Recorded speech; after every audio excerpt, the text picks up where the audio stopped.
Hello friends, कैसे आप लोग। आशा करते हैं आप सब अच्छे होंगे, मस्त होंगे, तंदुरुस्त होंगे और अच्छे से स्टडी कर रहे होंगे। तो चलिए फ्रेंड्स, आज हम इस वीडियो में कराने वाले हैं एनसीईआरटी का जो कुछ चैप्टर है, जो चैप्टर आपका 5 है। और इसमें जितने भी चैप्टर 5 से जितने इंपॉर्टेंट क्वेश्चन होंगे, सभी क्वेश्चन आपको इसमें हम 50 क्वेश्चन कराएंगे, जो कि मोस्ट इंपॉर्टेंट होंगे, जो कि एग्जाम में आपको देखने को मिलेंगे। तो वीडियो को लास्ट तक जरूर देखिएगा। चैनल को सब्सक्राइब नहीं किया तो चैनल को सब्सक्राइब जरूर कर लीजिएगा, क्योंकि हमारे इस चैनल पे आपको क्लास 6 से लेकर 12 तक के जितने भी एनसीईआरटी का एसएसटी टॉपिक होते हैं, जैसे कि इतिहास, भूगोल, राजनीतिक शास्त्र और साथ ये सभी चीज़ का सॉल्यूशन आपको देखने को मिलेंगे। और साथ साथ आपका जो मोस्ट एग्जाम होते हैं कंपटीशन, उसके लिए भी कुछ कुछ इंपॉर्टेंट क्वेश्चन कराते हैं, जैसे कि अभी डिलेट का करा रहा हूँ। और आपको इस वीडियो भी में सीटेट हो चाहे डीलेट हो चाहे यानी भी कोई भी एग्जाम हो, आपका एनसीईआरटी से क्वेश्चन देखने को मिलते हैं। ठीक है, तो यहाँ से जो क्वेश्चन है, यहाँ से आप इसमें सीटेट भी आप दे सकते हैं, या आप इसको डीलेट के एग्जाम के लिए भी आपका मोस्ट इंपॉर्टेंट होंगे क्वेश्चन। ठीक है, क्योंकि जितने भी क्वेश्चन होते हैं सभी एनसीईआरटी से ही रहते हैं। ठीक, तो चलिए यहाँ से 50 क्वेश्चन करते हैं और देखते हैं कि आप कितने सही कर पाते हैं। चलिए, अब यहाँ से एक से हिस्ट्री का है, 1 से 10 क्वेश्चन करवाएंगे हिस्ट्री का, जो कि मोस्ट इंपोर्टेंट क्वेश्चन। पहला कि मुगल शासक ने किस प्रकार की वास्तुकला को बढ़ावा दिया। मुगल जो आया था भारत में, ये किस वस्तु को सबसे ज़्यादा बढ़ावा दिया था। तो मुगल ने फारसी, भारतीय और केंद्रित एशियाई स्थापना शैलियों को मिश्रण किया था, सबको मिला के चला गया। ताजमहल का निर्माण किसने करवाया था। तो ये ताजमहल का निर्माण शाहजहां ने करवाया था, जो कि एक मुगल क्रांता था। अगला है कुतुब मीनार का निर्माण किसने करवाया। कुतुब मीनार का निर्माण किसने करवाया था। कुतुबुद्दीन ऐबक ने। किसने करवाया था। कुतुबुद्दीन ऐबक ने इनकी नींव रखी और इल्तुतमिश ने इसे पूरा किया। मतलब निर्माण कराने का जो नींव जो रखा था कुतुबुद्दीन ऐबक ने, लेकिन इसको इल्तुतमिश ने इसको पूरा कर दिया। नेक्स्ट है कि बीजापुर क्या है। बीजापुर का गोल गुंबद किसके द्वारा बनवाया गया था। तो ये आदिल शाह के द्वारा। किसे। आदिल शाह के द्वारा बनाया गया था। अगला है कि दिल्ली में जामा मस्जिद का निर्माण किसने करवाया था। तो शाहजहां ने। दिल्ली में जामा मस्जिद का निर्माण किसने करा था। शाहजहां। ताजमहल किन दो सामग्रियों से बना है। तो ये संगमरमर और लाल बलुआ पत्थर से मिलकर बनाया गया है ताजमहल।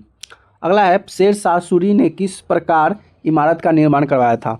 तो शेर शाह सूरी जो है, ये सड़क, सरायों और किलों का निर्माण करवाया था। ठीक है, चलिए अगला है कि आगरा किला। आगरा किला किस शासक ने बनवाया था। तो ये अकबर के शासन काल में आगरा का किला बनाया गया था।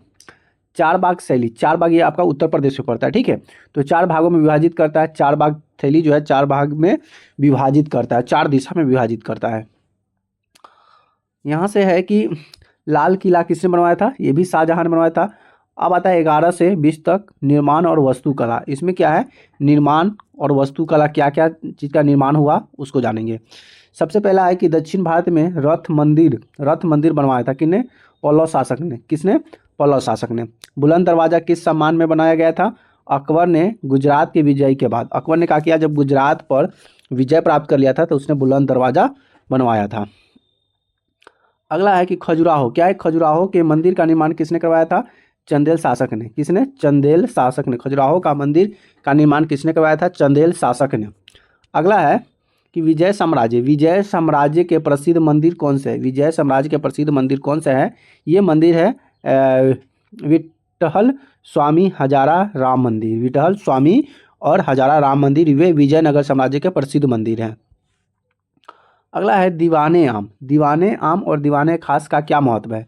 यह शाही दरबार हुआ करता था, जो खास बैठक होती थी उसे दीवान आम या दीवाने खास कहा जाता था। गंगा महल का निर्माण किसने करवाया था। तो ये गंगा महल का निर्माण महमूद आदिल शाह ने बनवाया था। किसने। महमूद आदिल शाह ने गंगा महल का निर्माण करवाया था। अगला है कि कुतुब मीनार की ऊंचाई कितनी है। लगभग 77 मीटर। ये भी VVI क्वेश्चन है, जो कि आपको डिलेट में क्वेश्चन देखने को मिलते हैं, बिहार डिलेट में। तो कुतुब मीनार की ऊंचाई कितनी है। तो 73 लगभग, मतलब 72-73 भी हो सकता है। अगला है कि बीबी का मकबरा। बीबी का मकबरा किस शासक ने बनवाया था। तो बीबी का जो मकबरा है वह औरंगजेब की पत्नी दिलरास बनो बेगम की स्मृति में बनाया गया था। अगला है कि विजय स्तंभ का निर्माण किसने करवाया था। विजय स्तंभ का निर्माण किसने करवाया था। ये राणा कुंभा ने। विजय स्तंभ का निर्माण जो करवाया था, राणा कुंभा ने करवाया था। कौन से मुगल शासक ने पंचमहल बनवाया था। कौन से मुगल शासक ने पंचमहल बनवाया था। ये अकबर। किसने बनवाया था। अकबर। चलिए अब यहाँ से 21 से 30 तक क्वेश्चन जो है स्थापित कला और धार्मिक स्थल से जुड़े हैं, इससे भी देख लेते हैं। किसने विश्व का धरोहर के रूप में मान्यता मिली। ये ताजमहल को विश्व का धरोहर का मान्यता दिया गया। अगला है कि हुमायूं का मकबरा कहाँ स्थित है? ये दिल्ली में। हुमायूं का मकबरा कहाँ स्थित है? दिल्ली में। किस शासक ने सबसे ज़्यादा मस्जिदें बनवाई थी? कौन सा शासक था सबसे ज़्यादा मस्जिद जो बनवाया था? वो औरंगजेब बनवाया था। कौन बनाया था? औरंगजेब। मोती मस्जिद किसने बनवाया था? शाहजहाँ ने बनवाया था। मोती मस्जिद किसने बनवाया था? शाहजहाँ ने। अगला है कि प्रश्न, भारत में सांची स्तूप किसने बनवाया था? अशोक ने। सांची स्तूप किसने बनवाया था? अशोक ने। ठीक है। अगला है कि कुतुब मीनार, क्या कुतुब मीनार की इमारत में किसकी वास्तुकला झलकती है? ये तुर्की और भारत की शैली झलकती है। किसकी? तुर्की और भारतीय शैली झलकती है कुतुब मीनार की इमारत में। नेक्स्ट है कि किस प्रकार के सजावटें मुगल इमारत में प्रचलित था? मतलब कौन सी सजावट जात जो मुगल जो अपने राजमहल इमारत बनाता था उसमें था? तो उसमें था फूल, बेल, ज्यामितीय आकृति। ज्यामितीय आकृति जैसे कि त्रिभुज आकार हो गया, गोला, बेलन, शंकु, ये सब त्रिभुजीय आकार का बना हुआ था, ज्यामितीय आकार का। ठीक है। अगला है कि किसने अकबर के काल में फतेहपुर सीकरी की निर्माण करवाया था? तो ये अकबर के काल में ही अकबर ने फतेहपुर सीकरी का किला बनवाया था। अगला है कि किस इमारत में संगमरमर का सपना कहा जाता है? ये ताजमहल को संगमरमर का सपना कहा जाता है। अगला है कि रणकपुर जैन मंदिर कहाँ स्थित है? ये राजस्थान है। रणकपुर जैन मंदिर कहाँ है? राजस्थान। चलिए अब यहाँ से 31 से जो 40 क्वेश्चन है ये सामाजिक और संस्कृति प्रभाव पर रिलेटेड है। किससे है? सामाजिक और संस्कृति प्रभाव पर। जैसे कि रुद्र महालय का निर्माण किसने करवाया था? ये करवाया था सिद्धराज जयसिंह ने। किसने करवाया था? सिद्धराज जयसिंह ने। रुद्र महालय का निर्माण जो करवाया था सिद्धराज जयसिंह ने करवाया था।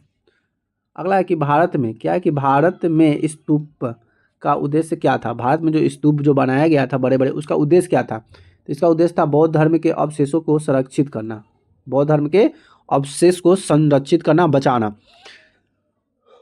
जैसे कि स्तूप की बात करें तो स्तूप आप जैसे कि कोई बच्चा अगर बिहार से है तो गया गए होंगे तो पहाड़ पर बौद्ध का स्तूप देखे होंगे।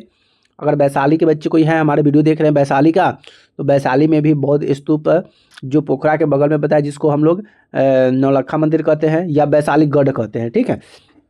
और एक और आपका जो है ब्लॉक से बहुत इधर ही एक और स्तूप बहुत बौद्ध जो है बिहार में बना रहा है। तो बौद्ध स्थल जो बिहार बोध गया वैशाली को कहा जाता है, जिसमें बौद्ध की दीक्षा प्राप्त हुई थी बौद्धों का। तो इसलिए बौद्ध लोग जो हैं हमारे भारत यानी कि हमारे बिहार में इस तरह के बड़े बड़े स्तूप बना रहे हैं ताकि उसे अपने धर्म का, अपने अवशेष को बचा सके और प्रचार कर सके। राजपूत, अगला क्वेश्चन है कि राजपूत शासकों ने मुख्य कौन सी इमारत बनवाई थी? तो ये बनवाया था किले और महल बनवाए थे। राजपूत शासक जो थे वो किले और महल बनाए थे। ठीक है। अगला है कि किस इमारत को दिल्ली की मस्जिदों की रानी कहा जाता है? ये जामा मस्जिद दिल्ली मस्जिदों की रानी। तो मस्जिदों का राजा भी बताइए जी कौन है? अगला है हवा महल किस राज्य में स्थित है? तो ये राजस्थान में है, राजस्थान जयपुर में है। हवा महल कहाँ पे है? जयपुर राजस्थान। ठीक है। राजस्थान मानिएगा, चाहे जयपुर होगा तो जयपुर माल दीजिएगा। ठीक। अगला है कि भारतीय स्थापना में सबसे डीप स्टाइल कहा गया है? ये खजुराहो के मंदिर को। किसे? खजुराहो के मंदिर को कहा गया है। अजंता एलोरा की गुफाएं किसके लिए प्रसिद्ध है? अजंता एलोरा की गुफाएं किसके लिए प्रसिद्ध है? ये चित्रकला और मूर्तिकला के लिए। किसके लिए? चित्रकला और मूर्तिकला के लिए प्रसिद्ध है। एलोरा, अजंता एलोवेरा जो है कहाँ पड़ता है? महाराष्ट्र में, जो कि चित्रकला और मूर्तिकला के लिए फेमस है। अगला है कोणार्क का सूर्य मंदिर किसने बनवाया था? ये नरसिंह देव ने। किसने बनवाया था? नरसिंह देव ने सूर्य मंदिर बनवाया था। कौन सा मंदिर दक्षिण का काशी कहलाता है? ये रामेश्वरम मंदिर को दक्षिण का काशी भी कहा जाता है।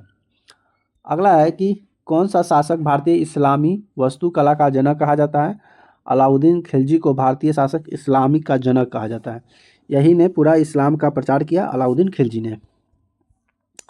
अब यहाँ से जो 41 से जो 50 क्वेश्चन जो है विविध है, जो कि आपको जीके जीएस इस तरह का जो क्वेश्चन होता है आपको मोस्ट इंपोर्टेंट क्वेश्चन है, इसको भी देख लीजिएगा। क्या कहता है कि किस इमारत में सबसे बड़ा गुंबद है? तो गोल गुंबद, सबसे बड़ा गोल गुंबद हो जाएगा। ठीक है। ताजमहल कहाँ स्थित है? तो ताजमहल आगरा में स्थित है। ताजमहल किसने बनवाया था? तो शाहजहाँ ने बनवाया था। दिलवारा मंदिर किस राज्य में है? तो ये राजस्थान में है। दिलवारा मंदिर किस राज्य में है? राजस्थान में है। अगला है कि मुगल स्थापित कला में किस प्रकार की छतें थी? गुंबद और मेहराब। गुंबद यानी कि गोल आकार के था, ना ढला उला कुछ नहीं था, वह गोल था। छाता नहीं होता है, छाता के आकार का गोल था। किसने भारत में लोधी गार्डन बनवाया था? ये लोधी वंश, लोधी, बहलोल लोधी, बकलोल लोधी, ये सब जो लोधी जो था भारत में लोधी गार्डन बनवाया था। अगला एलोरा गुफाओं में कितनी गुफाएं हैं? 34 गुफाएं। कितना है? 34। एलोवेरा गुफाओं में कितनी गुफाएं हैं? 34 गुफाएं हैं। अगला है कि अगला प्रश्न कि किस इमारत को कला का मंदिर कहा जाता है? ताजमहल। ताजमहल को कला का मंदिर कहा जाता है। अगला है कि अगला प्रश्न किस राजा ने गोलकुंडा किला बनवाया था? ये काकतीय राजवंश। काकतीय राजवंश जो था गोलकुंडा किला बनवाया था। सबसे ऊंचा शिखर किस मंदिर का है? ये तंजावुर का विंध्येश्वर मंदिर। सबसे ऊंचा किला, सबसे ऊंचा शिखर बोल सकते हैं। सबसे ऊंचा शिखर किस मंदिर का है? तो यह है तंजावुर का विंध्येश्वर मंदिर। तंजावुर का विंध्येश्वर मंदिर। चलिए, तो यहाँ सब लास्ट और आखिरी क्वेश्चन आपके सामने है कि किस इमारत में जल संरक्षण का अद्भुत नमूना है? अद्भुत नमूना है, तो ये हो जाएगा फतेहपुर सीकरी का अनुरूप तालाब। ठीक है, तो चलिए यहाँ से आपका 50 क्वेश्चन जो होते हैं कंप्लीट होते हैं, जो कि आपका एग्जाम जो में आपसे क्वेश्चन पूछे जाते हैं, या आपका सीटेट का एग्जाम हो या आप डीलेड का एग्जाम हो, कोई भी एनी भी एग्जाम हो, ये सभी परीक्षा के लिए बेहद उपयोगी है। ठीक है, तो चलिए फ्रेंड्स, यहाँ से वीडियो करते हैं अंत। वीडियो हमारी कैसी लगी प्लीज़ कमेंट करके जो बताइएगा। वीडियो अच्छी लगती है वीडियो को लाइक कमेंट शेयर जरूर कर दीजिएगा। अभी तक चैनल को सब्सक्राइब नहीं किया तो चैनल को सब्सक्राइब जरूर कर लीजिएगा। फिर मिलते हैं नए वीडियो में नए टॉपिक के साथ, तब तक ले जय हिंद, वंदे मातरम।